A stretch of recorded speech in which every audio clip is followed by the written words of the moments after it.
let's look at a book that we've already discussed, which is just totally out of serendipity. Blue Ocean Strategy. Here's the table of contents for Blue Ocean Strategy. In the introduction, it's about customer insight. What's going wrong? Why companies aren't gaining any traction, competitive traction. It basically encounters the ordinary world, the call to adventure, and refusal. Why people aren't naturally attracted to blue oceans. And these three things, the ordinary world, the call to adventure, and refusal, like why people aren't getting it, why you need my book, I'd say that's a pretty good structure for the introduction of any book. Ordinary world, call to adventure, refusal.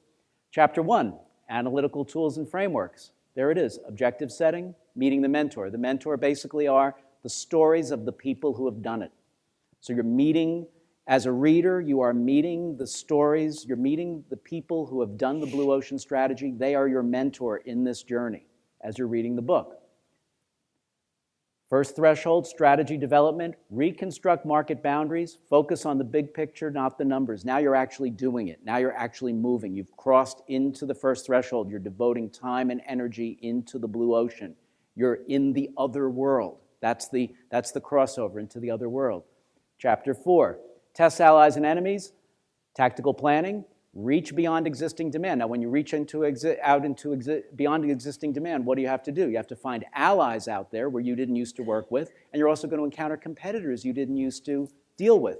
So you're going to have struggles. You're going to have tests out there. Get the strategic sequence right, which is a chapter about how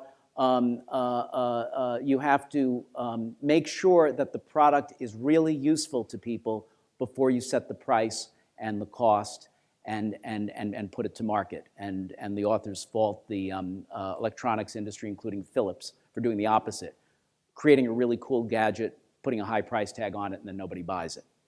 So that's all part of the tests, allies, and enemies. Now you're approaching the inmost sanction, right on time, right on time. Inmost sanctum, ordeal, is execution management.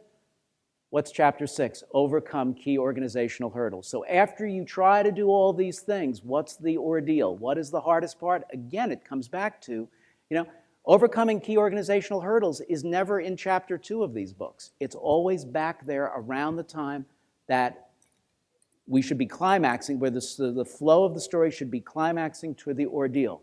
And then the reward, build execution into strategy. That's the reward, that you can actually build your execution into the Blue Ocean Strategy if you do everything above. And then the final chapter is called The Sustainability and Renewal of Blue Ocean Strategy. And that basically is the road back, business transformation, and their magic elixir. And it's recreating your company, resurrecting your company, reinventing your company. And so, now, what's happening here? I don't think that they were studying with Joseph Campbell, with Carroll. I think that what's happening is that the authors are meeting the unconscious needs of the readers and their expectations. I mean, we're trained from an early age to expect stories to go a certain way. We have an innate sense of what should come next, and the reader is the customer. And this is the customer's expectations for your narrative.